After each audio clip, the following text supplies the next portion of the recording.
It's another Saturday, time to nourish your mind with study abroad information and how you could apply for scholarships abroad. I'm sure you've ever heard about people expressing, frustration on getting to airports abroad and calling family members who are supposed to pick them from the airport, and they are not able to reach them, right? If you're a student, this could be more frustrating. So there are several resources you can tap into that will make your transition after you gain admission and a scholarship to study abroad, and you finally reach the airport. How do you secure accommodation? How do you get somebody to even pick you from the airport to the university you're going to? Sometimes your university might not have the closer airport, and so you might land at a certain airport and need transportation to the university. So, for example, whilst I was at Ohio University, I was driving like 3 hours to pick people from the John Glenn International Airport, which is in Columbus, Ohio. So, Ohio University is about 1 hour, 20 minutes drive from the airport. And so, if you land at the airport, you need transportation from the Columbus Airport, which is the capital, obviously, of Ohio, to Athens, Ohio, which is where Ohio University is located. Now, if you do not know anybody, it makes it frustrating. So, how about we hook you up with a resource that you could sign up to before you even leave Ghana, you leave whatever country you're coming from to your destination. So, for example, if you're going to, let's say, UPenn, then you're landing at the Philadelphia International Airport. If you're going to Westchester University, something like that. If you're going to maybe University of Arizona, then you land at Tempe. So, if you get to these airport, if you're going to Flagstaff, you land at, let's say, Tempe, which is in Phoenix, Arizona, you need transportation from the airport to the maybe Flagstaff. So that is the resources we are trying to link you up with. And we have an interesting guest who is going to share how you can sign up and how these resources could be beneficial to you. The name is the Fred Effect, and my co-host today will be Delali and Ben. Hi, Delali, how are you doing? Hi, Fred. I'm doing good. What about you? A quick, I'm good. A quick introduction to people, and you tell us how Canada is at the moment. Is it still cold or is it getting warm? Um, okay, my name is Sylvester Delali, currently a master's student at the University of Manitoba, working on my thesis towards completion of my master's. Canada, we've moved away from winter now. It's getting hotter, even more Oh, than Africa. Yeah. oh, awesome. Ben is in the UK. How you doing, Ben? How you doing? Yeah, Fred, by His grace, everything is fine here. And your Awesome. side? Yeah, I'm okay. How is the UK? Yeah, so far so good. Everything is fine. We're enjoying nice weather at the moment. Our guest is Mr. Felix. Mr. Felix, thank you for joining us. How are you doing, sir? Yeah, I'm doing very well. Thank you very much for having me today. Awesome. So, Delali, we can kick it start from there, and then we introduce Mr. Felix and we get into the conversation. Okay, sure. Mr. Felix, welcome to the Fred Effect Live podcast. Thank So, you. can you kindly introduce yourself? That is your name and what you are currently doing. All right. So my name is Felix Tete Engman. As the name sounds, I'm a pure Ghanaian, born in Tema. I moved to the States, I think, in the year 2014. I came purposely to work, but then my affiliation with friends gave me the edge to actually enroll in school. And so I first off started from Michigan, and then I moved to North Carolina for my education. I did my master's and PhD both in North Carolina in the same school. And then I started working with Intel Corporation, which is in Oregon, Hillsboro, Oregon. And I'm 2 years in Oregon. That's brief about me. Okay. What program did you pursue or study whilst you were taking your graduate studies? If you can let our listeners and viewers know. Absolutely. So my master's was in biomedical engineering, and my PhD was also in industrial and systems engineering. Okay, thank you very much. You're welcome. So, where do you live in the US and how long have you been there? Okay, so currently I live in Hillsboro, Oregon. The most popular town in Oregon is called Portland. I live 40 minutes away from Portland, but the name of the specific place where I live is called Hillsboro. And I've been there for, I think September will be 2 years. I used the September as a trademark because that's when I moved to that state. Okay. So what is Hillsborough known for popularly? Skydiving. So it has a lot of nights clubs. I'm a fan of nightclub actually.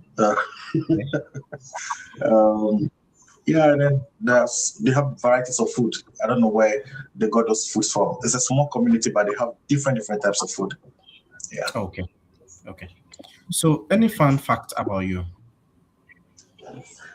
So let's just say, I used to love playing soccer, but then I had to change from playing soccer because I'm getting old. So currently what I do is I play a lot of board games. I play chess, I play some other types of board games. So that's what I do, especially when I'm not working. I just take time and just read about different rules for different games and just practice on my own. Okay. Ben, over to you. That's right. Yeah. Thank you so much. Yeah, fellas, I hope everything is fine. As you can see, I'm smiling, so it means everything is doing okay. Okay. Yeah, you're welcome once again.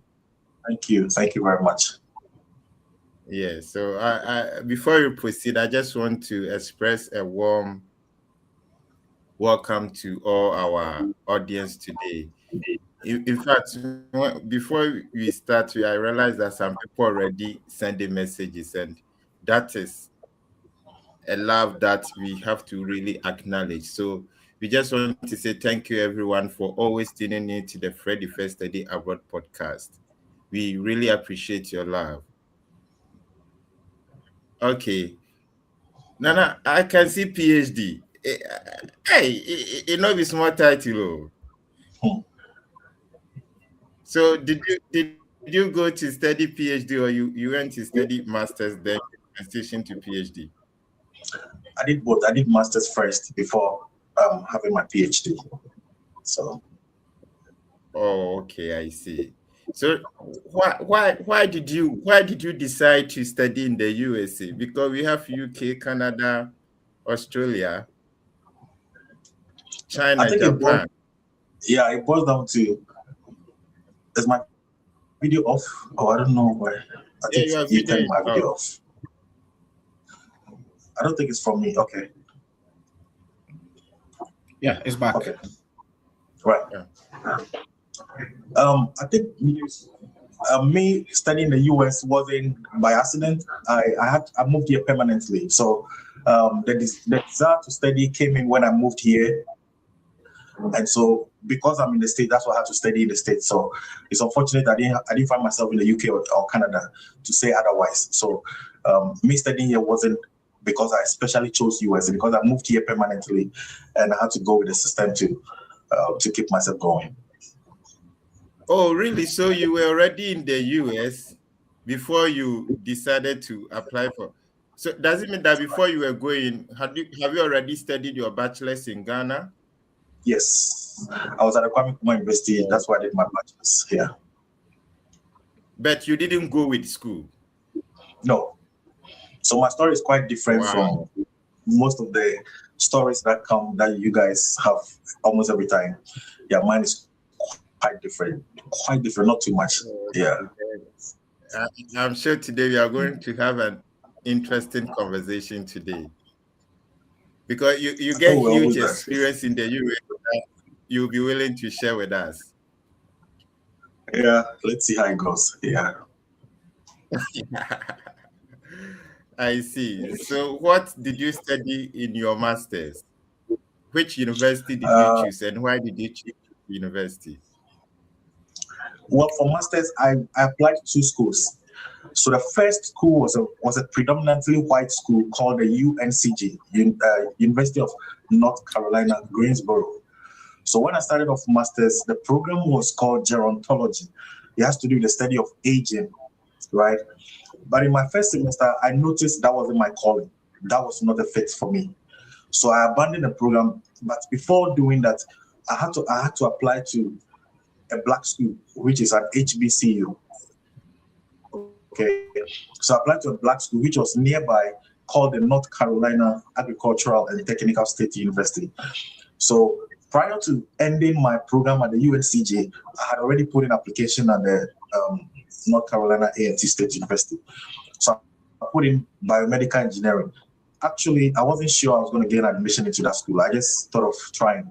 So I put in application, and when I got admission there, then I abandoned the earlier masters from the University of North Carolina, Greensboro, and switched for the bioengineering program at the North Carolina Agricultural and Technical State University. So I applied just for 2 schools in my masters, but for PhD, I applied about 5 schools. I applied to Harvard, Rice University, University of Virginia, North Carolina Agricultural and Technical State University, and Clemson University. And among these 5, I'm sorry to say, this is interesting. This is interesting, Felix. You are in US and you are applying to more than one university. Why? I thought because you are there, you just go with one school.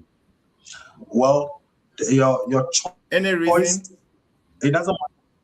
Yeah. When you're very certain about what you're looking for, you cannot just depend on one. It doesn't matter whether you're in the US or not. You have to spread your tentacles to see what fits for you. So I don't think location matters. It's about just spreading across to see which one works best for you, and then you can make a decision out of it. Oh, okay. So I know someone. That's an interesting. I know someone who applied to about 21 schools whilst in the US. Oh, wow. Yeah. Wow. So, yep. Yeah. So out of the 5 schools that I applied, I got denied. I really wanted to go to Harvard, but I didn't get admission to Harvard. But the good thing is the application, they waived the application for me. So that was the only good thing I had from there.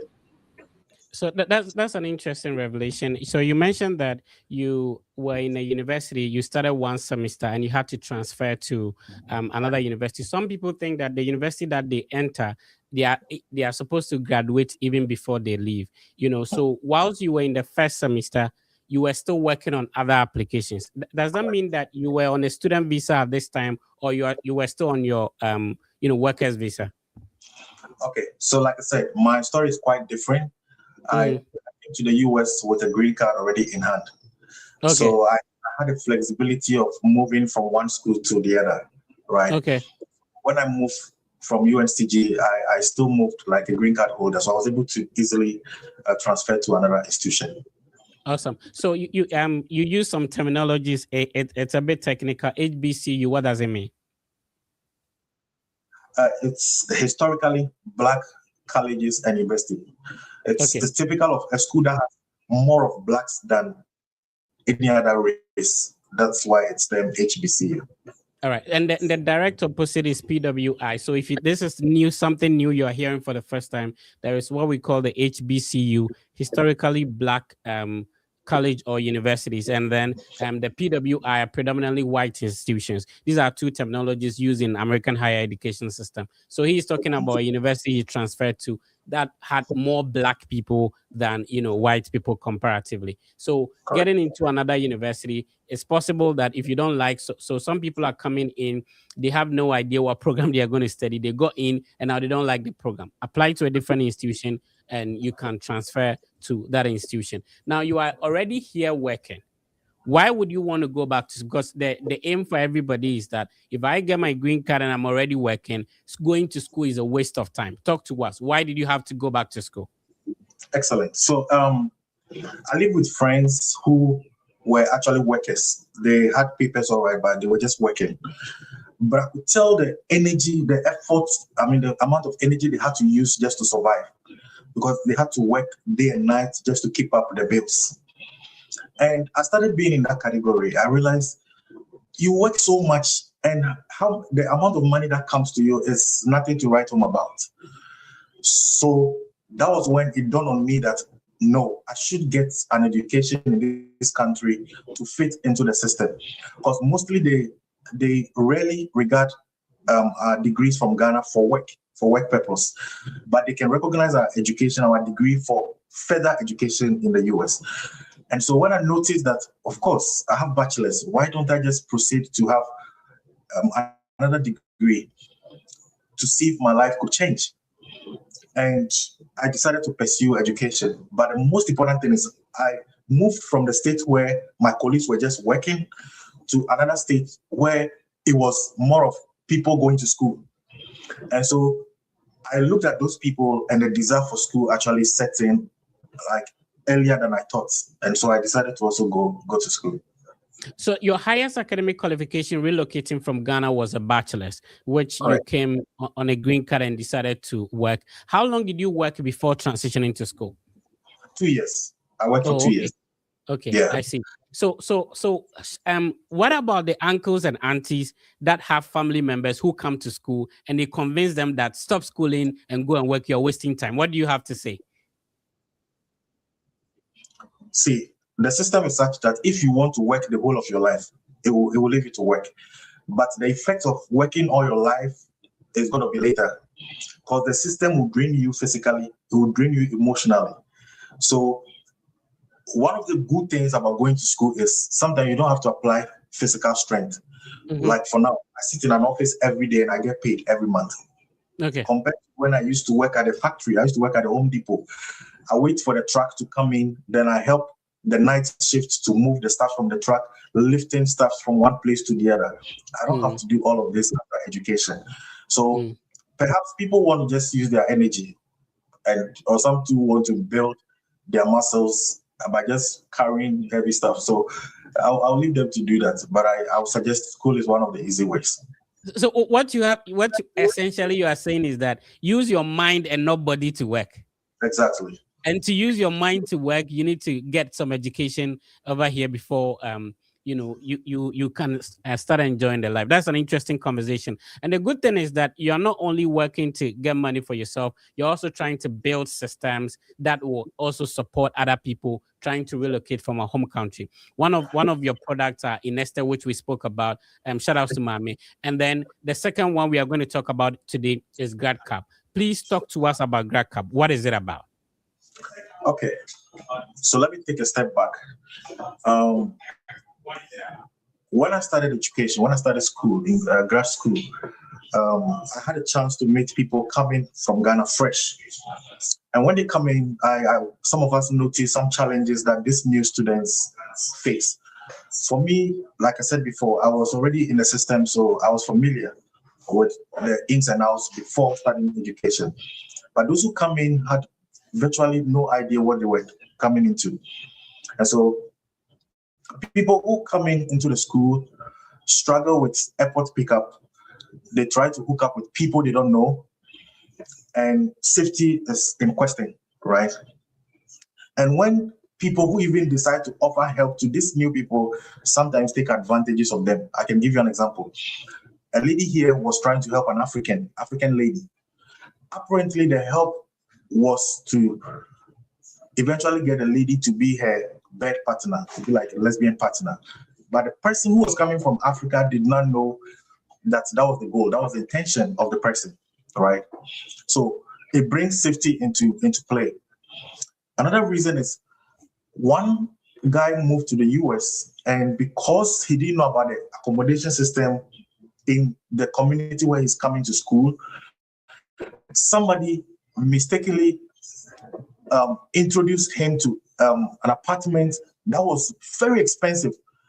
And this student had already gone further to sign lease, like append his signature on the property to be a resident of that particular property. And that property is actually one of the most expensive. Even continuing students will not go for such apartment. And so knowing that students who come in are sometimes naive, we decided that, okay, if we have been in a situation before, why don't we create an atmosphere so that new students who come from whatever country into the US can have a better start? And so we decided to come up with GradCap. Shout out to the main founder called Dr. Daniel Okanse. He came out with the idea. And then I also came up with some few ideas. So he generously decided to make me co-founder. So the essence of GradCap is to make any new student coming in settle in easily and safely. So the key word is safely, because we have people helping one another already, but the key word is safely. Okay, so about GradCap, we have a lot of states in the US. With GradCap, does it reach all states or is limited currently? Because some of our viewers would like to know. Yeah, thank you very much. So we just started GradCap no longer. We are not even a year. We are less than 6 months, right? So we have to start from somewhere. At the moment, we are into 24 schools in the US. Now, when you go to the app, the platform, so you go to Apple. Sorry, you go online, and then you can type www.gradcap.com. Then you're gonna be able to create an account. When you create the account, the first thing is it's going to ask you your university. If your university is not on the platform, we can find a way to add your university to it. Okay, so that's one way of like adding more universities to the system. But at the moment, we're in 24. The goal is to be in not all the universities in the US, but most universities that have international students coming. Because some universities already have a system where it's just local students that run the school. So the goal is to reach as many schools that have international students. But at the moment, we've reached out to 24 schools. So, yeah. Okay, thank you very much.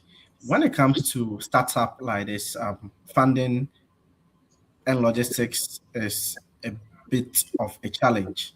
So how are you able to manage that to ensure that your goal of reaching a lot of schools in the US will be met someday in the future? Let me be clear that any new student coming from outside the US, we call that person a participant. Let me say clearly that every participant is not supposed to pay a dime for all the services GradCap has to offer. That's number one. Okay. Number two, what we do is that we use the voluntary system. And so for each institution, we find volunteers in that school, people who are willing, who have the volunteering spirit to help others. So when we get people from that institution, the word is volunteer. So they willingly make themselves available to help these participants, right?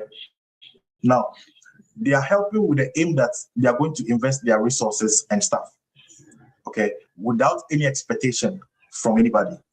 But here's the trick. We understand the plight of the volunteers because they are also students. And so what we are doing is that for every institution, we're going to find out all the agencies around the institution that directly benefit from the new student who comes in.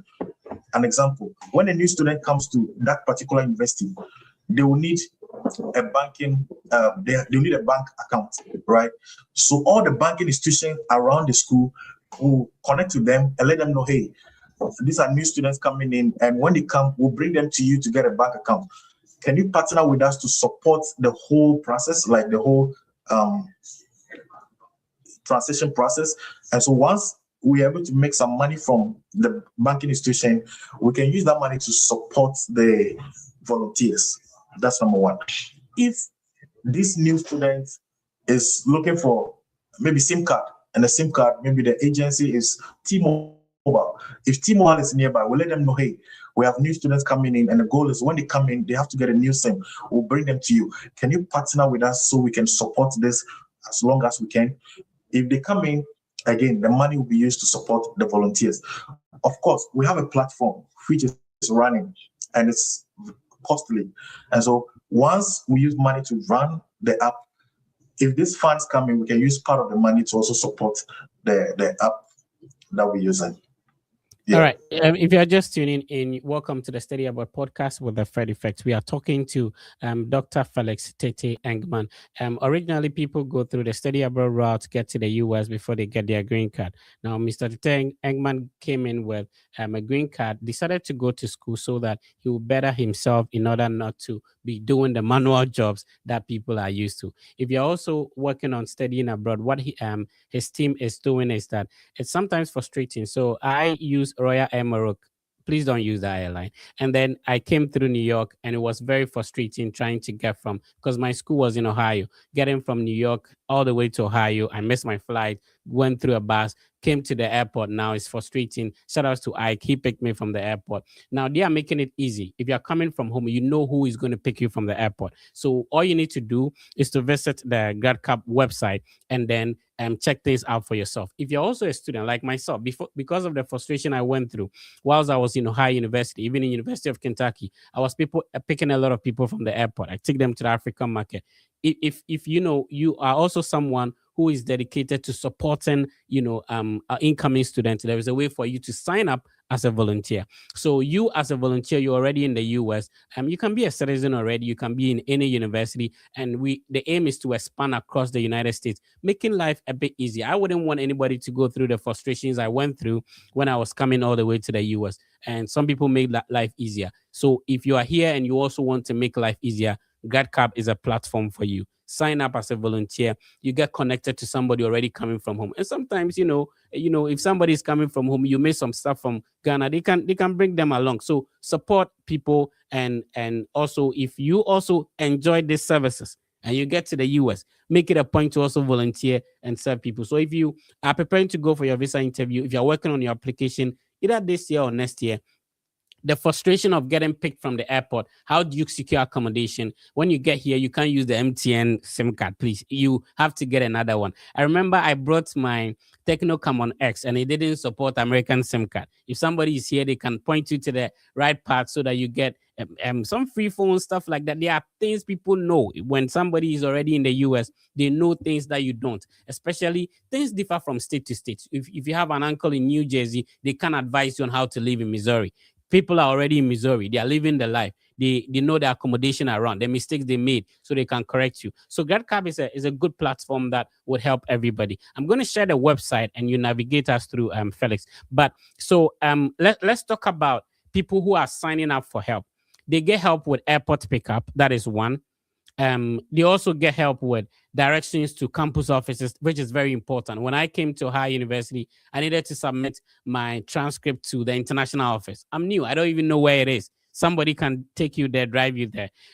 Housing, very important. You don't want, as a new student, go and take a very expensive apartment and your stipends cannot even afford it. So people are there, they will show you how. Sometimes you even need a roommate to sign up for certain, apartment. So it's very good. Grocery shopping, you don't have to carry Gary from Ghana when, there's Gary where you're going to. It will be too heavy. You get to the airport and they have to take it out, right? And then we've talked about the SIM card and bank. You know that there are some banks, when you open a new account and if somebody is able to refer you or give you some guidelines, you're able to get $300, $500 for free. If you don't know, you're going to get some bank accounts and then you don't end up getting this money. You need information. Sign up to GradCap. General campus navigation and early questions. The experience of, listen, your international officers are great. They are some people who are already born here or already on green card. So the things that an international student have already gone through and can navigate, help you navigate, it makes life easier compared to the generic university information. You really need GradCap. So Felix, talk to us about the how people can get a ride. I am currently going for my visa interview. I'm currently preparing to come in 2027. How do I sign up? Are you going to charge me anything? How can I get somebody to pick me from the airport and I enjoy all these stuff? Your microphone is muted. You have to unmute it, unfortunately. Yeah. So thankfully, you can do all this request before even setting up from Ghana. So the first thing is we are on iOS and Android. So you can download GradCap on your phones Oh, And as then an once you app? download it, as an app, yeah. Oh, okay. So once you download it, you create an account, and then it's going to ask you whether you're a participant or volunteer. So you indicate who you are. If you're a participant, it's going to ask for brief information like your email, your school email address, because we have to confirm that. Once we confirm your eligibility as a student, then we're going to ask you a few questions. Then there's a page that is going to ask you the help that you want. You want airport pickup, you choose airport pickup. You want accommodation guidance, that option is there. You want, let's say you want help from being picked from your apartment to a grocery shop, the nearest grocery shop, that option is there. So we have different options on the platform. So whatever option you choose, it gets to the volunteers. And then there are so many volunteers on the platform, but the good news is we've assigned participants to specifically volunteers from their school. So if you are in, let's say, Harvard, you cannot have a volunteer from MIT. No, you definitely get volunteers from Harvard. It's strictly school-based. Now, when there's a request, messages go to all volunteers. But guess what? The app is such that it's designed so that the person who has a lot of similarities or commonalities like you, the participant, have, it selects that person more than any other volunteer. So let's say you are Ghanaian, and volunteers, we have Indian, we have Ghanaians, we have Nigerian. One of the traits the app is going to detect is, okay, participant is Ghanaian. Okay, there's Ghanaian volunteer, so you match it as number one. Maybe you are coming to study media and publicity. Maybe the volunteers, somebody is studying communication studies, the other is studying biomedical engineering. It will connect you to somebody who is having a program closer to yours. So all we are saying is, before you continue, so listen, you don't have to come to my inbox and ask me, Fred, you know somebody here at this school and all that. Those things have been solved, right? So if you're not watching this podcast, you're missing a lot. Even if you plan to study abroad this year, save this video, share it with somebody who is. We've been getting those questions a lot. Fred, I'm going to study. Do you know any? No. GradCap has done the job, right? So you need to download the app, go to Google Play Store, and then iOS, Apple Store, and then type GRAB, then CAB.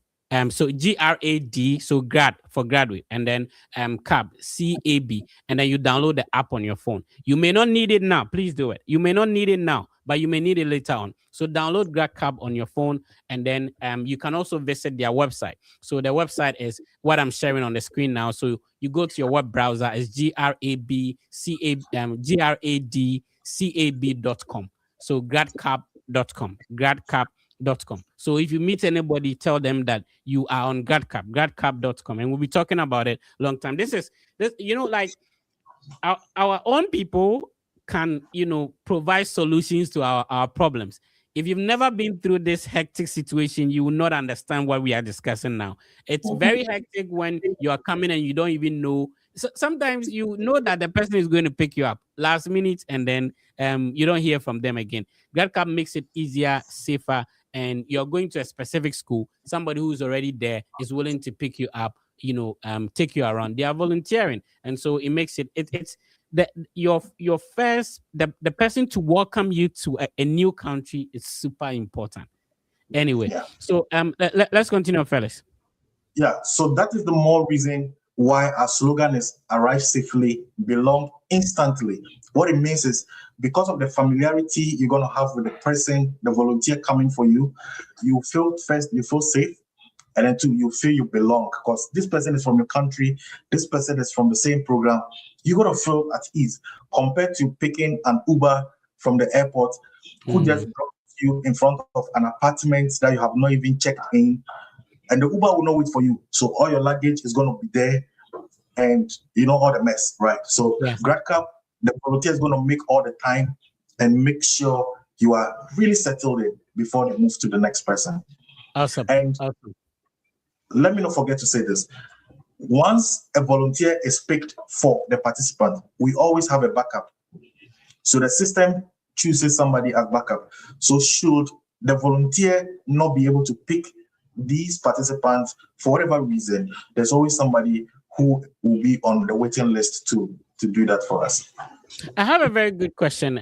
But before that, if you're just tuning in, you're welcome. This is the Study Abroad podcast with the Freddy Fit. We do this and every Saturday. Today, we are having an amazing gentleman, Dr. Felix, walking us through her study abroad journey and also providing solutions to people who are coming from any part of the world, coming to study in the US, need airport pickup, accommodation help, and all that.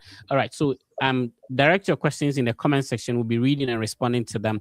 Remember that if you want to apply for 2027, this is the time to begin. You have to start emailing professors now. Check out university's website, request for information, attend webinars, and all that.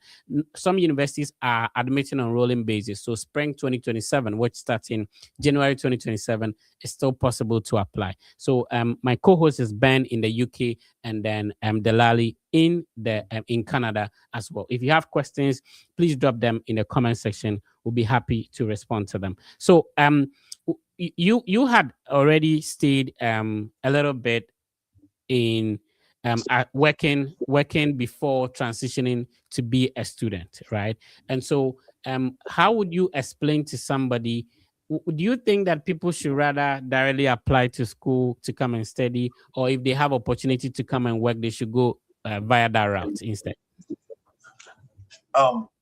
If you're coming outside the US, I would always entreat people to get some form of education before even going to the workforce. And the reason is very simple. There's always a huge gap between somebody who has education in the US and somebody who doesn't have education in the US. I can give a typical example. When I first came in, I was working. My colleague, my friend, who is actually the founder of GradCap, he came as an F1 student. Because I came with green card, he was like, Felix, Charlie, your life is better. Or you came with green card, life is better for you. And then he was then doing his PhD. Then I'm like, do you know the difference, the gap between you and I? You have PhD, I have bachelor's. There's a huge gap. And guess what? When he landed a job after his PhD, in the next year or two, he got his green card. I was now about to start my master's, so you could still tell the gap, right? And now the amount of money he even makes is mind-blowing. Okay, so for me, anybody who wants to move to the US, I would still encourage the person to, first and foremost, take time to get some level of education and then think about job as next. Okay, thank you very much. So there's this school of thought that always put out this, that once you travel abroad and let's say you get a work permit or you're on a work permit, you're making the money, it's enough. Transitioning back into school is very tough because you're already seeing money. And the time that you're going to use for your education, you could use it to make more money. So what was your strong motivation to go back to school, even though you had your green card? Yeah. Again, like I said, the amount of energy I was expending on work, I felt like I could not do that the rest of my life. And again, maybe because of the job I found myself in, I wasn't earning much. So I felt like there should be a turnaround.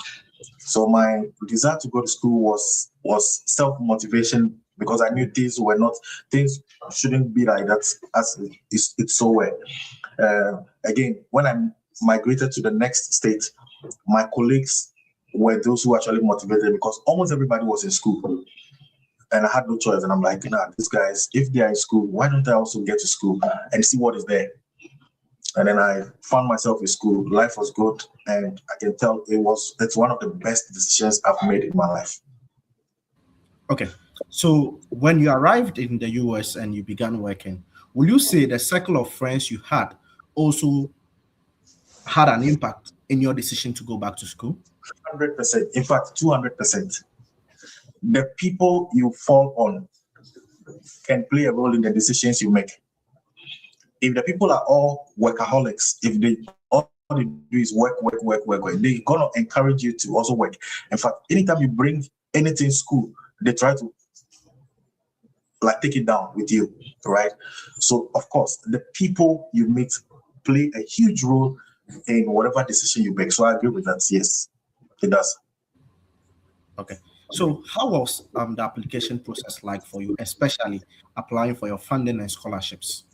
because Okay. people are able to get admissions to like numerous number of schools, but the major challenge is the funding. How were you able to navigate that process? Yeah. So thankfully, information is key these days. Those days, most of us had limited information about funding and scholarship. For instance, I didn't know FAFSA could also mean loan. And so when I started my first semester in the HBCU university, they were giving me money. I thought it was grant. I thought it was free money. Apparently, it was loan. I didn't know. So I ended up having my first semester using student loan. It was when I started the program, then I realized, oh, so the money given to me wasn't actually a free money. It was a loan. And so that was when I had to start working on how to get funding for my school. And to get funding, I had to change my mindset. The mindset is that you have to start beginning to align yourself towards research. Okay, so I started talking to professors who are into research because mostly they have the money to support students. So I talked to one professor and then he said, oh, if you're willing to work in my lab, why not? So that same semester, which is my first semester, I started going to his lab to see what they do. And so once he saw me like actively coming to the lab, the next semester, he decided to take care of my funding. So my tuition and everything was taken care of from my second semester till I finished my master's. The story is different in the PhD because the PhD program was also different. They had different sources of funding. So I always tell people that most departments, they would want to take care of the funding of the PhD students before extending to master students. And so even people with bachelors from Ghana, I encourage them to target the PhD applications first, because it's possible in the US to come directly from bachelor's into the PhD program, right? So if you get a PhD, the chances that you get funding for me is very high. I don't care the norm out there, but I know the chance of getting PhD funding is very high, especially when you get admission. Okay, yeah. So, so for my PhD, funding came from the department itself. Funding came from the graduate college, and funding came from my research advisor. So I had different areas that funding could come from because it was PhD. So I can confidently say I never paid a dime out of my pocket for my PhD studies. Okay. Did you take any tests like the GRE, the IELTS, just to boost your chances? Or yeah, so some of the PhD schools I applied needed a GRE. So even with masters, I had to sit and go and write the GRE. The English was terrible for me, so I focused so much on the math. Yeah, I knew there was no way I could chew the English words in my head. Like, what is homosco? What is? I could not do all of that. So what I did was I mastered the mathematics aspect. So I won't be surprised that the English I had only 3 correct or 4. I won't be surprised. But the mathematics, I made sure I almost got a perfect score for the math, for the GRE. I think it was 340. I had like 310 out of 340. Maybe. Someone who is a green card holder, you have access to a lot of financial options to finance your education. Why did you stress yourself to sit for GRE, even though you know there are various financial options for you to get money to fund your education and pay later? Why then did you worry yourself to study and sit for the GRE? And what advice do you have for people who are listening and watching now who don't want to take the GRE? What advice do you have for them? Okay, GRE has no respecter of person. It doesn't care whether you're a green card holder or an international student. It's a requirement to be admitted into a program. Okay, and whether you are a citizen, a permanent resident, or an alien, you have to. If it's a requirement, you also have to go by that process. So most of the schools who demanded it didn't care whether I was here in the country as a permanent resident or not. So it was a requirement that needed to be fulfilled to get admission. And so that's why I had to take it, regardless of my status. Okay, thank you very much for that revelation. What do you think made your applications stand out, leading to admission and finally funding as well? So during my days, there was nothing. The ChatGPT was nowhere close. It was nowhere in existence. It was manual, and then getting experienced people to look over your applications. There were a lot of errors. There were a lot of things I didn't know, especially when I was applying to Harvard. So I don't know if you know anybody who applied to Harvard. The process is very detailed. There are sections where you can upload any video achievements, audio achievements of you, or images, anything that shows scholarly representation of you. There is a section they will ask, which family do you belong to? Do you belong to any of these families? They have a list of names. It means that if you belong to one of those families, the chance that they would recommend you is very high. So the whole process there are so many things you go through when I was filling the form for Harvard, and I didn't know. So I thought after my master's, I had a perfect GPA, which is 4.0. So I thought just getting a 4.0 was enough to get me into Harvard. Apparently, it's not just enough, because there are so many people coming with perfect GPAs. So they go extra miles, getting more information that would be of essence. And I applied into a bioengineering program at Harvard, and they needed only 8 students for PhD. Out of the 8 students, the number of applications were 1,024. Yeah, because when I was denied admission, I asked why they denied me admission. That was what they said. They said, well, they needed 8 people, and out of the 1,024, and they picked more qualified people. That's why I didn't get admission, right? So in my time, you have to always get someone who's experienced to coach you, to guide you in the process, in drafting your SOP, and even your recommendations.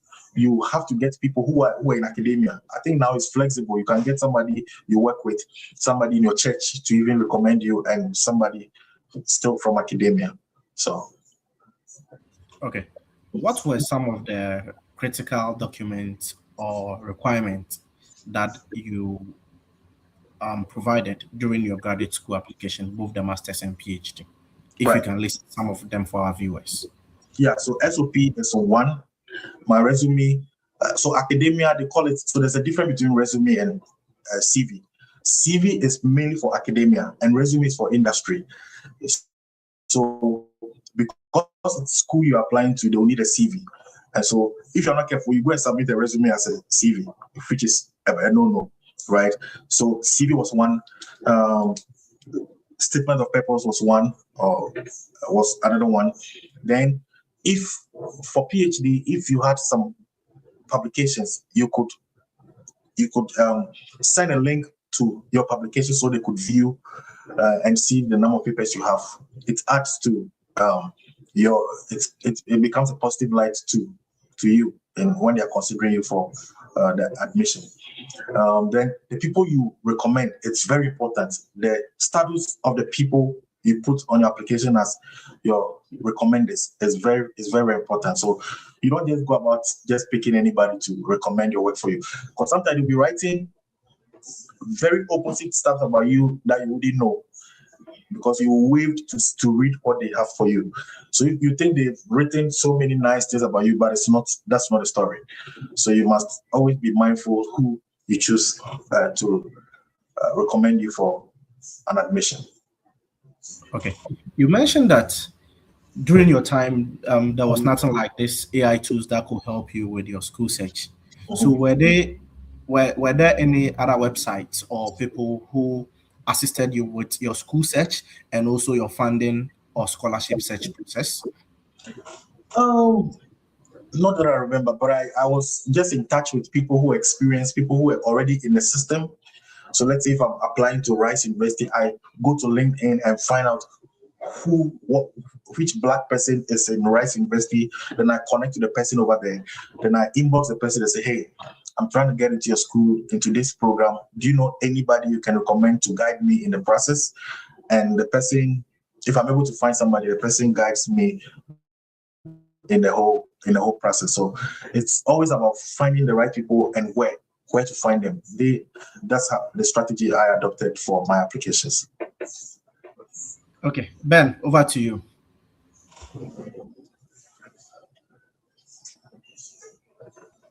Yeah, Adela, thank you so much. I have been enjoying the conversation at one side. So, yeah, Doc, you have an interesting story because someone who has moved to go and work has decided to study. Finally, it's not easy. So I want to know.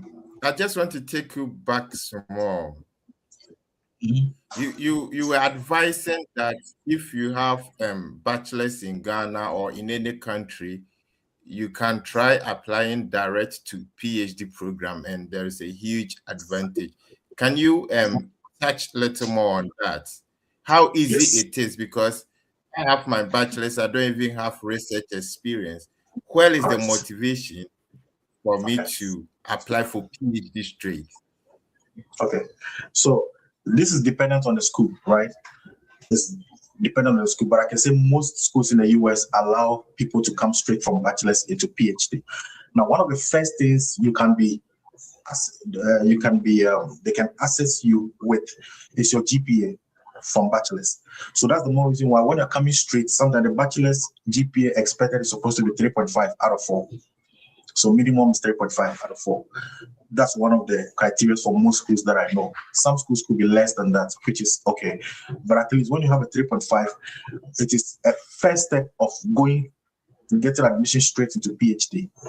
Now, some schools, knowing that you're coming straight from bachelor's, would want to see your ability, so they will ask for a GRE score, right? So it means you can also make an attempt to take the GRE to add to boost your GPA that you have from the bachelor's. Okay, that's the GRE. Then the statement of purpose, whatever you capture there, saying why you are reading this program and why you're also moving straight to PhD and stuff, capturing all those informations in the statement of purpose also gives you an upper hand in getting admission, right? So it is how you put the story together. I know most people who don't have research experience who get admission straight to the PhD. They know bachelor's, you just do projects. They don't expect you to have publications. Okay, you are exposed to projects and few minor stuffs, but they expect that when you come in, you should show some level of enthusiasm to be in research. So you can capture all these in your statement of purpose, and I think you should be good to go. I can count more than 100 people who came in with bachelor's straight to PhD. I can count more than 100 people, especially in my school. The electrical engineering guys, all of them came from KMST. After KMST bachelor's, they move straight into PhD, and then they just do 4 years and they are done, and they start working. Interesting. We may need some of them on the podcast. So I think from here you have to connect them to us so that we see if we can link them up. Yeah, because we need to get more information from them as well. Okay. So that's an interesting case. So now let's look at this dynamics with PhD and then master. Like, is it that when you complete masters in USA, you have to like continue with PhD? I want to know, is that the trend? Because you are already working. Yeah, continue. Yeah, I won't say that is a trend. What is funny is one, people can go from masters to PhD by choice. Okay, some people they are predestined themselves that they would want to have a PhD. So we have those categories. There are people out of visa status because they might be going out of status, and one way of keeping them in the system is to keep going, like further their education and so go into PhD. I know a lot of people who chose the PhD option not because they wanted to do PhD, but because they wanted to extend their stay in the US. Okay, that's another category of people. Okay, then we have people who, for whatever reason, feel that they want to be called doctors. They just want the title doctor. Okay, so they want to do it either for their parents or for somebody in their life and just go into it. They don't even care the program they go in for. So they just go into it and they just get down with it and then continue with life. So it's by choice, which is number one, and it's by conditions, which is maybe visa status, and then also by maybe for fun, you know. Yeah. I see. So now looking at the reason for you to go back to school, do you think it's worth it? Having sacrificed your work visa, be on a student visa, do you think it's worth it? Give me a grade, numbers. Give me a range of numbers to grade, maybe 0 to 10. 0 to 10. It is 10% worth it. You know, I gave a typical example earlier. When I came, I was working in the factory, and I was working 9 p.m. to 6 in the morning. At this point in my life, I work 8 o'clock to 5 p.m. Monday to Friday. I have the whole weekend to myself. I'm even growing faster because I'm not doing a lot of activities, because I sit by my computer this way every day as my work, and I get paid. This is soft life. What else will I be looking for? Or it is better to be lifting 85 kilograms of weight to show that I have muscles. I don't know. If we have people who want to build weight intentionally and unintentionally, maybe that will be for them. But I would say for a fact that going to school is worth it. Yeah. So before Delali comes in, I want to throw this question to you. So student visa and work visa, choose one, and why?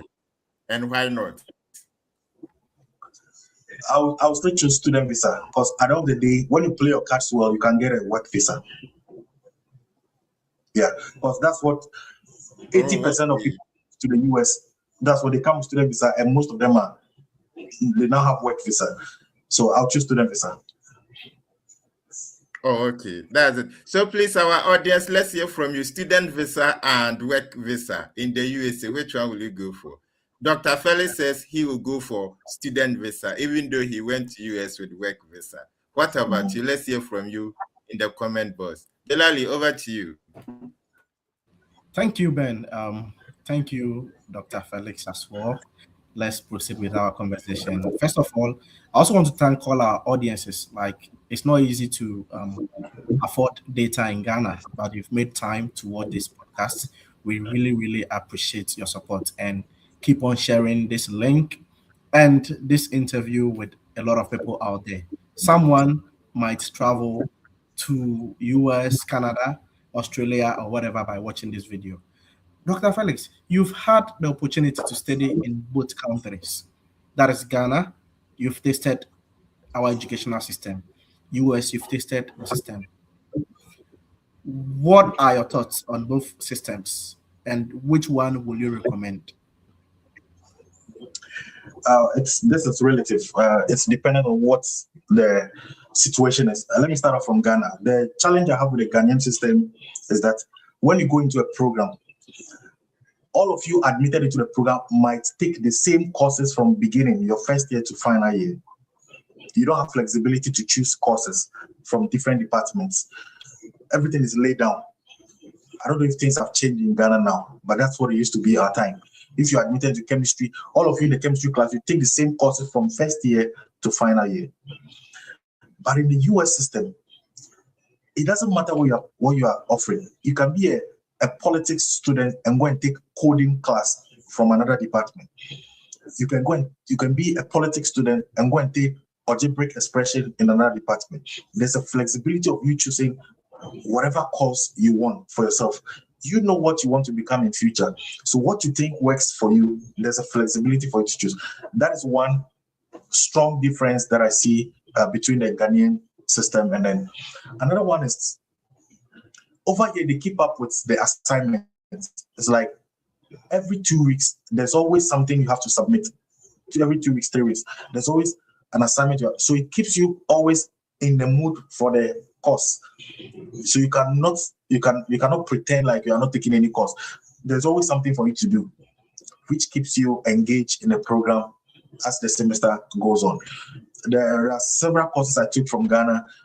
We only take midterm tests, then final. Then you are graded and then you go your way. But here, you have to start being scored from get-go when the semester starts. There are assignments given to you every 2 weeks. Those things count towards. So the exam is not like the penultimate where you have to use so much energy to spend all your energy on the finals to pass here. No. Once you keep up with assignments, you are already good to go. And the final is just a top up to add up. So I may not be able to choose, but I can clearly tell the difference between the two schools, right? So, yeah. Okay. How affordable is life out there? I am not asking based on your situation as a worker or as a green card holder because you have it all. But as an international student, how affordable is life? One, it's also dependent on the community, the state where you find yourself in a community. You won't believe there are village schools in the US. There are schools we consider village schools. Those areas, it's cheaper to live there. For instance, it was more expensive for me in Michigan than when I moved to North Carolina. What I bought $10 was like $4 in Michigan, in North Carolina. So depending on where you find yourself, right? And as students, there's a quota, there's a tag. As a student, the system does not allow you to be paid more than a certain amount. It is against the law to be paid more than a certain amount. So most students are paid within certain category. They are paid so much that they will look like students. They won't look like they have freedom, like they're enjoying. Okay, so you pay your rent, you pay other few things, and realize that you just have something little on you. Okay, so it will take somebody who is prudent with spending to be able to save enough for maybe other things, but the funding is not so much that you can save enough for other things. Well, you can do it little by little. That works. Okay. So where you stay is also very important. That's why you need to consider the school, the location of the school you are going. Because if the school, the stipend is maybe 12,000 a whole year, you can go to another institution and the stipend is like 47,000. Okay. So you need to consider. You need to consider all of these before making a decision where to go. You need to consider all this before making a decision where to go. If you're just tuning in, you're still on the Study Abroad podcast with Freddie Fett. We come here with this on every Saturday at exactly 5:30 p.m. GMT. We've been doing this consistent for almost 5 years now, and it still keeps on running. We invite ex-visa officers to come on, and we have individuals who come on to share their experience, their journey, so that makes it easier. And everybody we bring on the podcast have a very interesting journey and experience, just like Mr. Felix today. So let's respond to some of your comments in the chat, and also is it necessary to have a PhD after your master's for a particular position needed for a specific job? Talent Equia, can you be very specific on that? Today's conversation is on another level. Vida is tuning in from Facebook. Thank you for tuning in, Vida. And then Kwame is saying, wow, Kwame is tuning in from Facebook. Thank you for watching. Very informative and educative. Thank you. That is from Vida. Thank you for tuning in, Vida. So you can type your questions in the chat. We'll be happy to respond to them. Remember, my co-host is Ben in the UK, and also Delali is in Canada. Our guest is in the US, came in through a green card, worked for 2 years, had masters, and then a PhD as well. So when it comes to your study abroad process, you might need to make some payments. So you have to pay service fee if you're coming to stay in the US, also pay visa application fee and all that. The Freddie Fett team makes this payment easier. For example, if you're in Ghana, you cannot pay the service fee in Ghana. So you need to generate the service coupon, get somebody in the US to pay for you. And that's what will make it easier. So send the coupon to us via Instagram. We'll be happy to support you to make the payment as well. And also if you have any to talk to, will be the Freddie Fett team. Send us a message on all our social media platforms. We are currently the biggest study 200,000, close to 100,000 on YouTube, more than 200,000 on Facebook, On X, we are over 50,000, and also on Instagram, over 30,000, which is verified. Some individuals, unfortunately, have been using our brand name to, sort of scam people. So please be careful. Make sure that you're communicating with a verified account X when sending us a message on Instagram as well. It's been a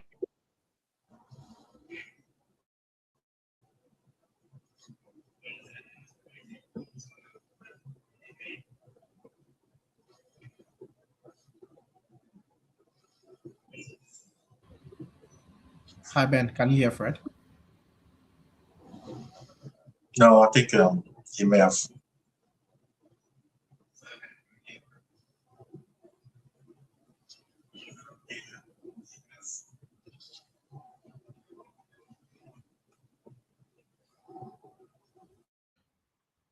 Delali, can you hear him? No, I can't hear him either. I think he's off. So let's continue. Yeah. Hello, Delali, can you hear me? Yeah, I can hear you. Can you hear me as well? I can hear both of you. Okay. Thank you. Yes, I can hear you. Okay. So I have this question for you, Dr. Felix. Yeah, Doctor. Okay. So let's say a student is unable to get much funding and gets his F1 visa approved. Can that international student survive in the US without extra funding? So the person would have been in the US, you mean, right? No, I mean, the person had, let's say, just little funding, went to the embassy in Africa. Okay. Oh, in Africa. And got a visa approved. Okay. The person is supposed to move to the US. Okay. The person has some deficits. Okay. To cater for living expenses and those things. Okay. Will that international student be able to survive without extra funding when the person lands in the US? I think I understand the question now. So this is still dependent, okay? Depending on how much is the deficit. Sometimes it is, most of these schools, it is easier when they deal with you in person, like face to face, than when you are elsewhere in another country, right? So when you come to the school, that is when you'll be shocked at the different ways in which money will come to you. Okay, you can go to offices. Look, sometimes you have to dig. Some schools you have to dig to get money. You have to be on people to get money. So it still depends. So when you come, you can go to the graduate school and talk to them, let them know you are here, you don't have funding. You can talk to the department chair, they can help you. You can talk to different agencies and they can help you. So it's easier when you are in the system. But where the deficit is more, I can tell you the frustration in the country. And the system is like that you cannot owe and register for the next semester. So you have to find every means possible to pay that money. And getting that money it won't be a joke. Trust me, it's going to be a tough one for that person. But there's always a way around it. There's always a way around it. That's why we have loans and stuff that you can fall on. But the interest on the loans, man, I was a victim. I just took loan one semester. The pain. I don't think I will encourage anybody to go for loan for education in the US. Yeah. Okay. Thank you very much. Another one. So you spoke about getting rejections, even though you were a green card holder in the US. Yeah. What lessons did you learn from those mistakes?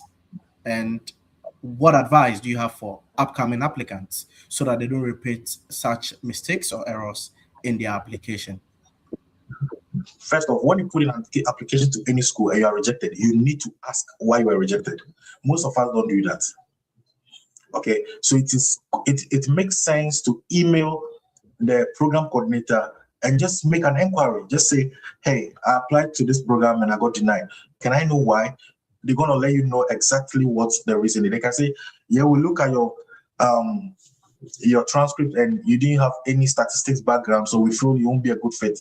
Then you ask, so what would you recommend? Can I start off with master's before I reapply to PhD? You just have a conversation. The essence of program coordinators is for them to answer all your questions. Okay, so when you put an application and you get rejected, ask questions. And that's what I did. And so it helped me in the subsequent years when I put in application. So that's what I'm saying.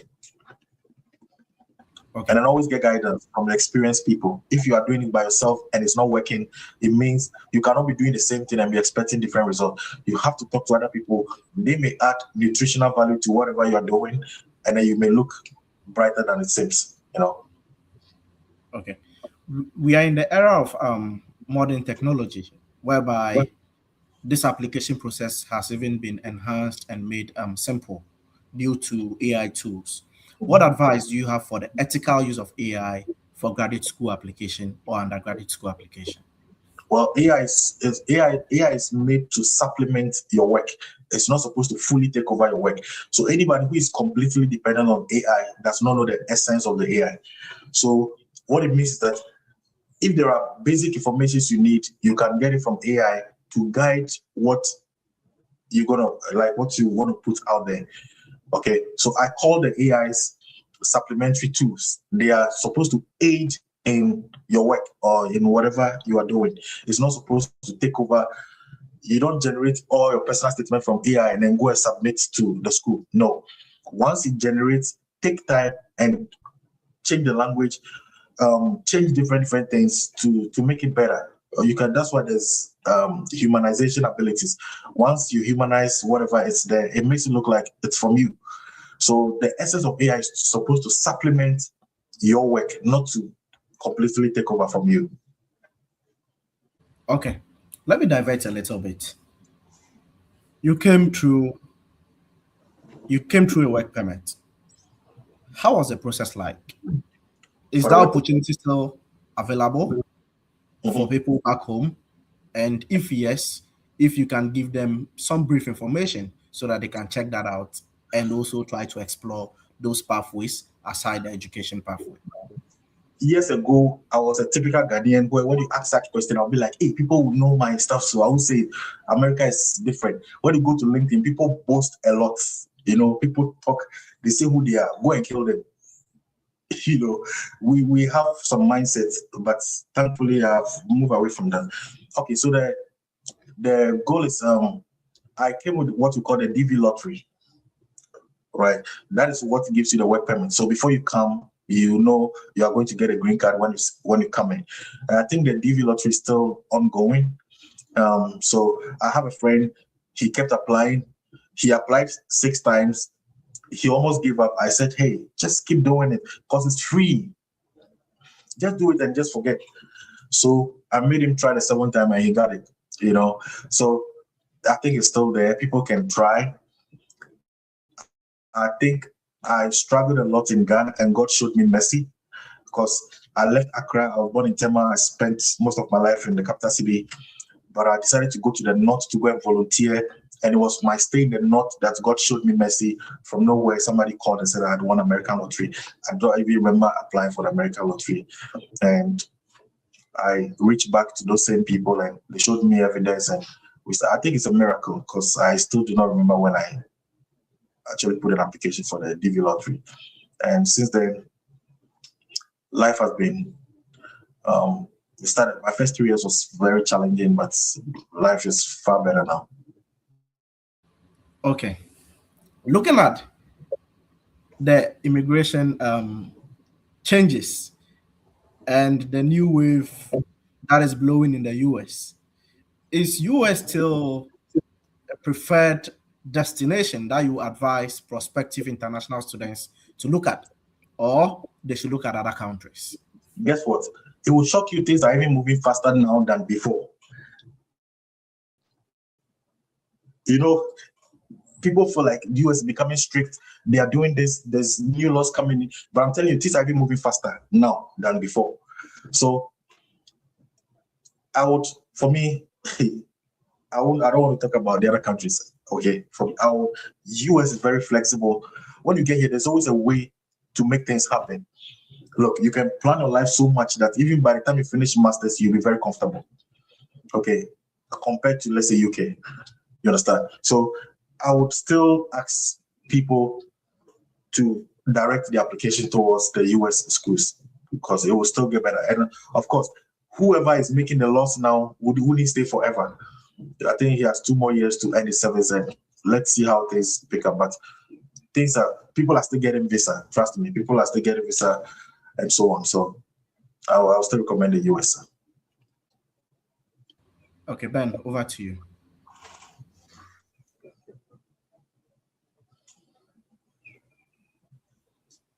Yeah, thank you so much. Let's see if we can pick some few questions in the comment box, and then we see how we can address them. So this one is from Abubakari Arimbe Zuri from Facebook. He's saying that when applying for master's degree abroad, who first attained HND before doing a top-up for BSc? Is it prudent to combine the two, or is enough when submitting my transcript? So Dr. Felix, you want to take this, and then maybe Delali will let us also know the case in Canada as well. Yeah, I think it's excellent to submit both, because it gives an extension of your areas of study, the things you've studied, which is the courseworks in the transcript, because you have courses in HND and then courses for your bachelor's. So it gives them a fair idea who you are and the things you have studied. It will give you a better chances for the masters than just submitting one out of the two. And also, the HND do not qualify for a bachelor's degree or qualify for admission into a master's degree if you don't have up to 120 credit hours or above. So if this is new to you, please listen. You can use your 3-year HND to apply for masters in the US. However, you should have 120 credit hours on your diploma transcript before you can apply.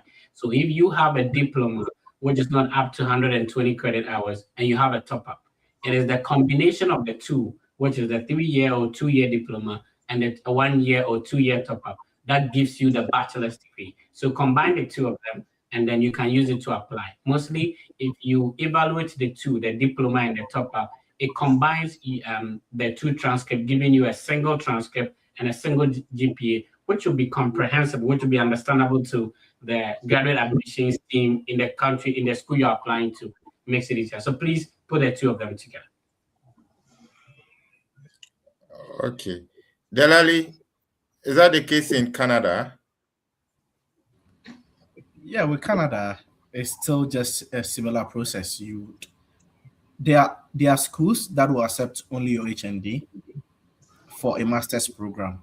But trust me, you're not going to get funding, and you can't pay over, let's say, 28,000 or 35,000 Canadian dollars per academic year. But when you put together the HND and the bachelor's degree, it gives you the upper hand to get into some of these top institutions that will also fund you depending on the program. So that's interesting. Right, thank you so much. So there is a question from Theophilus Gold. Theo, we may need some of the gold after the podcast, so don't run away. He's saying that I have bachelor's in business and post-secondary diploma. I have experience in engineering, both electrical and mechanical. I have suffered getting admission into the US. Now I have gotten one at college level to do electrical technology. Is it possible to get through the visa process? I'm happy to get admission, though no funding. Please advise me. And so, I think Fred is talking. Yeah, I don't think you should suffer with the academic qualifications you mentioned. You're only struggling because you're not looking for help. People know this process. So you need to seek for help if you want to go through it successfully. So when you have an I-20, you have an equal chance of getting the visa approved just like anyone. So it is now boiled down to how do you prepare very well to go through the visa process. You have to prove home ties. You should be able to prove that you can fund your education. You should be able to prove that you have knowledge in the program you're going to study. You're going to a good school, stuff like that. So if you're able to satisfy these requirements, getting the visa shouldn't be a problem. So without knowing how prepared you are for the visa interview, we can't be God or visa officers to determine whether you get it or not. Oh, okay. Thank you. Let's pick this one from Ricky. Ricky is saying that my visa interview is due. can I use my digital marketing setup agency as a home tie? I'm going to study MBA Digital Marketing and Business Analytics. So, Delari and Felix, before you answer, I want to give a follow-up question. So, why would you leave your digital marketing to go and study? So, I think, Ricky, if you're able to answer this, then you can use it. So why would you leave your digital marketing setup to go and study? Okay, so think about it as Dr. Felix and then Delali try to help us answer this.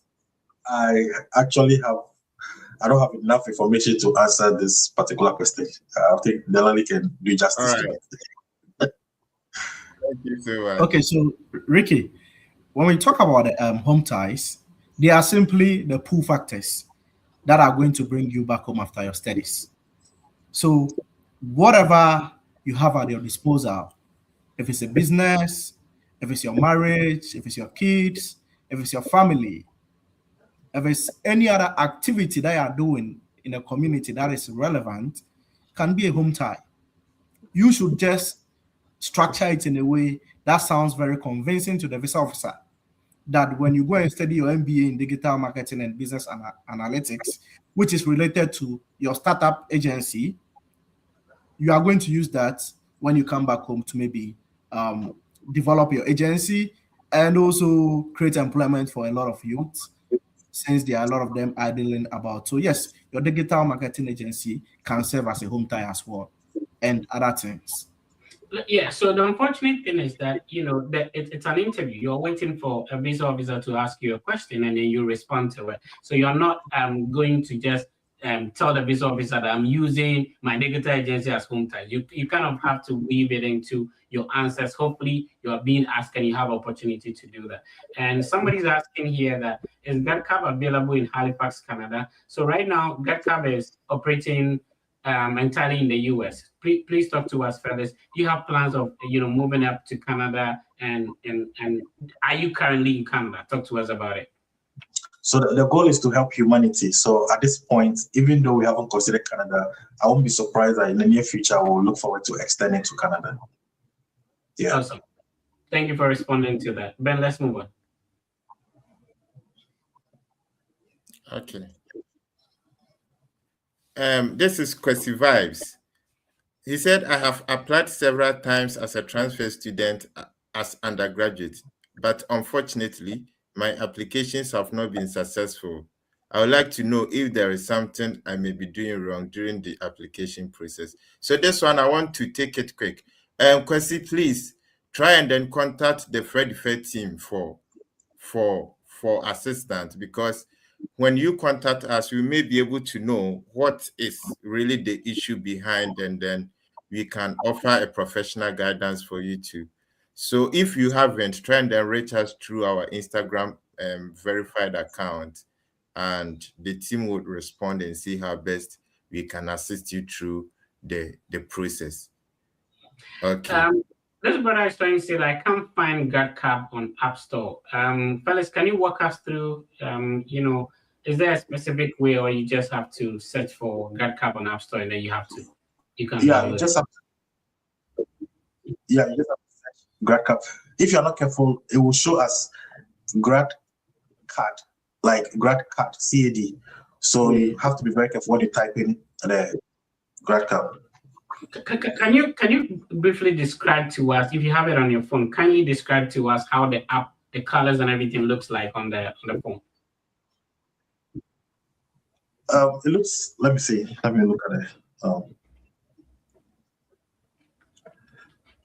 So our colors are mostly blue and green, kind of. Mostly when you type, if you're not careful, the GradCard is going to show, and that's not what it is. So we took time to. Okay, so we are trying to see if we can get an image of how the app looks like on your phone. It makes it easier if you're trying to search for it. It's been a good conversation talking to Dr. Felix on the podcast. And we love your questions, your comment. Please click on the like button, share, and also follow if you're not following. We come your way this and every week. And if this is the first time you're tuning in, you're welcome. It's one of the biggest study abroad content platforms that you could ever come across. We've had opportunity to impact and assist thousands of people go through the process. And so if you are ready to study abroad, this is the best platform for you. So next week, we'll be coming your way with another session. Last week, I spoke with an ex-visa officer who gave a lot of tips and ideas. If you are preparing for a visa interview, please do not miss it. If you are planning to study in the US, getting accommodation, airport pickup should be easier for you. The little that you are bringing from home, don't spend all of them on just transporting yourself from your university. Some people, your school would have an arrangement which may not be very comfortable. So talk to, go on GradCap, and I'm going to share the website again, and then sign up over there. And Felix, I wanted to ask, so you initially mentioned that, for security purposes, people need to have their institutional or professional email address. The unfortunate thing is that for some universities, until you enroll, you don't have a professional email address or the institutional email address given by the school. Typical example, Penn State. So how do such people still be able to sign up, and are they allowed to sign up, please? This is the first time I'm hearing like people do not have institutional emails. I didn't know about that. So maybe we could consider that. But the goal is to keep people safe. And one of the ways is to verify with their emails. And so if there's a way we can move beyond just the email, we can do that. But HIPAA, the concern here is HIPAA, where we cannot share people's private data out there. So we are restricting into the specific information that we can get from the people. I have some summary statements I want to pass before you let me go, actually. So let me know whenever. Okay, good. So this is how you're going to download the app. You might probably not find it when you go to the Google app. So go to the GradCap website. So go to your web browser, type GRADCAB. Now, when you go to the website, it automatically pops up if you want to download the app. So you click on that link over there on the website, it takes you directly to whether iOS or maybe Google Play Store, and then you can download the app. So visit the website. The website will direct you to download the app, and then you do that. So when you go to Google Play Store, you might not be able to find it. So this is how you should go about it. Thank you, Dr. Okansi, for making this clear to us. So let's go.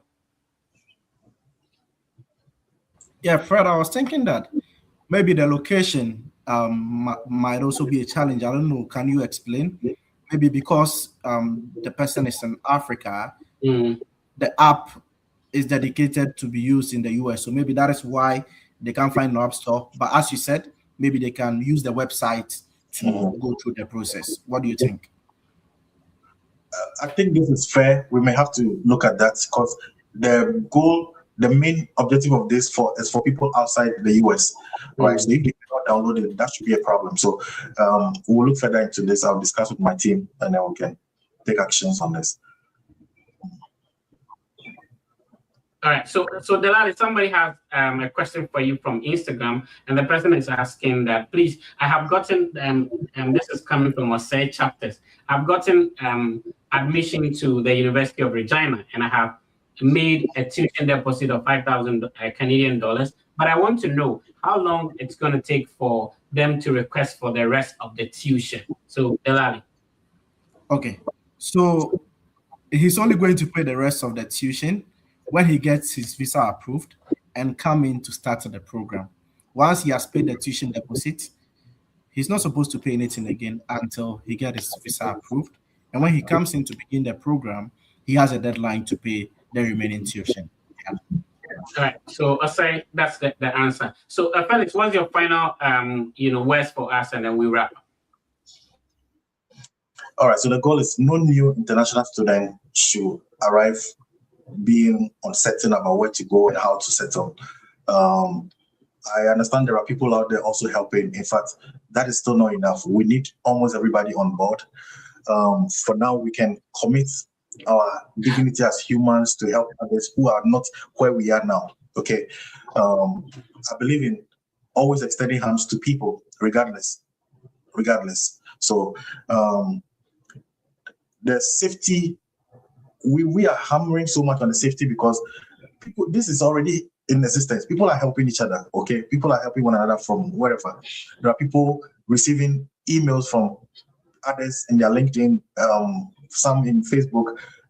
This help is already ongoing, but the safety of the help is what we are talking about, where people come in and they're thinking that they are going to be helped, and the helpers rather tends to be prey on them. So this app is going to create a common platform where people can feel safe to be helped, and those even offering to help others would also be monitored, so they cannot just misbehave. So let's all find a way to adopt GradCap and see what we can do to keep folks who are coming from outside Ghana, outside the US, get in and stay better. That's what I can do. If you're just tuning in, we've been talking about GradCap. We've been talking to Dr. Felix, and he has shared his journey winning a green card lottery, getting into the system, working for a couple of years, and now, getting his PhD, his master's and PhD. And the journey has been interesting. It's been a great conversation, just like we've always come your way with. And so GradCap's website is GRADCAB. So you just go to your web browser, type GradCap, one word, and then .com, and then you visit the website. Once you visit the website, it looks very beautiful, and then there will be a pop-up for you to download the app. So you can either navigate things on the website, that's what you prefer. And most of us will want to have such an important app on our phone. So you download it, and then if you're a student over here in the US and you want to also volunteer to help, there's an opportunity for you to do that. So you will click on I want to be a volunteer. There will be a pop-up for you to sign up if you're a new student or a current student. If you are rather listening to us right now, you're coming from home, you need airport pickup, you need help with accommodation, stuff like that, getting your SIM card, bank account, please click on the, I need help, for them to receive the assistance you need. So this is a great initiative by our own and for our own people, and we all need to support it. It's been a great session talking to you, Dr. Felix. We'll have Dr. Kansi on maybe some other time. So Dr. Kansi will get in touch and then see how best we can put you on as well. All right. So Delali, we are wrapping up. Ben, we are wrapping up. What are the final words you have? And then we can wrap up. Go ahead, Delali. Okay, so before I come in with my final words, I just want to take one of the questions here from Richmond and Audru. He's asking, please, with regards to the straight PhD with the BSc, how will you know if the school accepts that, and can you throw more light on that? So basically, it's just going to the graduate school department. For example, if you are interested in studying a PhD in, let's say, educational leadership, you go to that departmental website, and if they accept a direct BSc for a PhD program, you will see there, including the GPA requirement. If they don't, you will see you need a master's. So it's very simple as that. All right. Okay, come in. Let me add, so if you've been listening to us, we have the Fred effective way of securing admission and scholarship.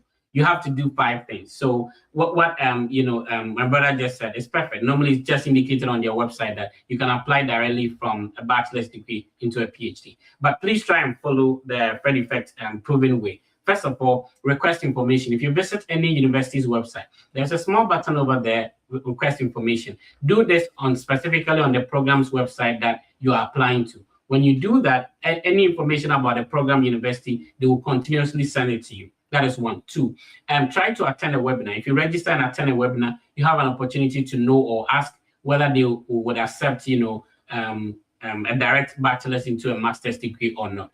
The next one is that you email the professors, the coordinator of the program. Share your academic qualifications. One of the questions you could ask, if it is not clear on the website, is to ask whether, you can apply directly with a bachelor's degree. Also, follow the social media account of the department and the university you want to apply to. Some programs have specific Instagram account. Apart from watching big things on Instagram, please follow the Instagram account of the university you want to apply to.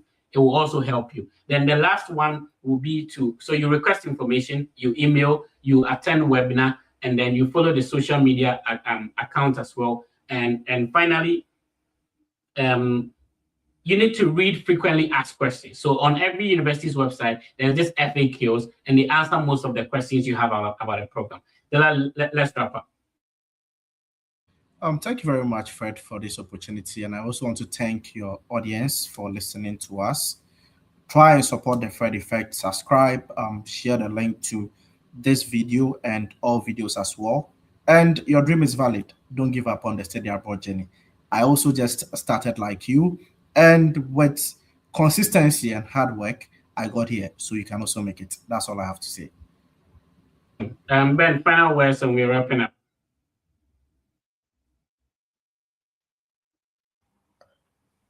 Just to add up to what Delali said, we just want to say a warm thank you to all our audience for always making a time to join us live, to make the session very interactive. And when they come, they don't just be spectators, but they rather act as participants, citizens. They try to comment, share their views, and I think it's one of the things that we have to acknowledge. I think you said this earlier, I just want to echo that 2027 intake has been opened. So if 2026 you have not been successful, or you were not successful, that is the reason why we have 2027. So just change your strategies. If you think you need support or you need help, consult the Fred Effect team, and then we are and willing to hold your hands for you to also become international students. So thank you so much for joining us. God willing, next week we will come your way once again.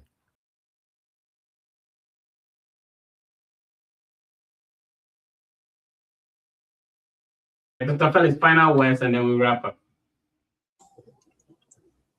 All right. So thank you all for joining today. Thank you, Fred Effect, for bringing me on board to share what we have this platform with others. I'm hoping that we'll get more volunteers, and so we can extend, help to participants, especially when fall 2026 is nearby. So thank you all for making time to listen to me today. Thank you for the time, and thank you for sharing your experience. We really appreciate your effort. All right. So that was GradCap. If you're not on the website, it's gradcab.com. Go to GradCap website. You don't have to struggle for accommodation and getting help picking you from the airport and all that. If you're going to any US institution, this is what you need to do. The name has been the Fred Effect. This is the biggest study abroad content platform. We streamed live on TikTok. The family is over 200,000 over there. We're live on YouTube, almost 180,000. We're live on Instagram as well, over 30,000 as well. And X is over 50,000. Facebook, we are over 170,000 family members over there. This is the most trusted, consistent study abroad platform you can ever think about. So we've been also extending a helping hand apart from giving you information. It's one thing to know what to do, but to actually do it sometimes is a bit challenging. So if you need help, just send us your transcript on Instagram.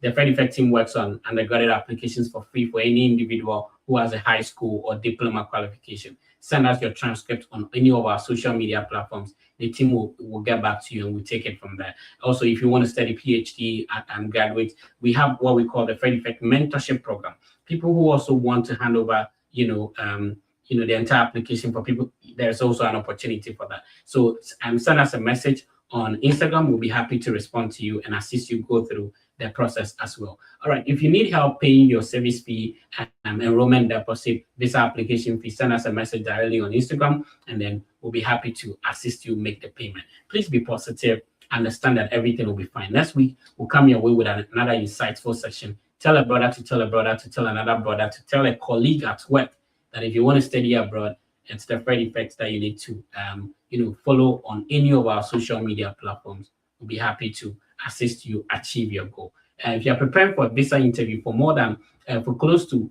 a decade, we've had a WhatsApp platform that assists people to prepare for the visa interview. So all you need to do is to send us a message on any of our platforms. Hey, Fred, I want you to add me to your WhatsApp group. Then we'll add you to the WhatsApp group so that you can also prepare for your visa interview. We meet every single day to help people prepare for the visa interview. We've had an opportunity to go through the visa process, getting it approved more than 2 times. Also having connections with ex-visa officers. Last week, I brought an ex-visa officer on, and also over the years, over 1,000 people that we've had opportunity to assist. This gives us ideas, information, and experience in coaching you to get your visa approved as well. So send us a message. We'll be happy to add you to our WhatsApp platform. This has been the Fred Effect. Please be positive. Everything will be fine.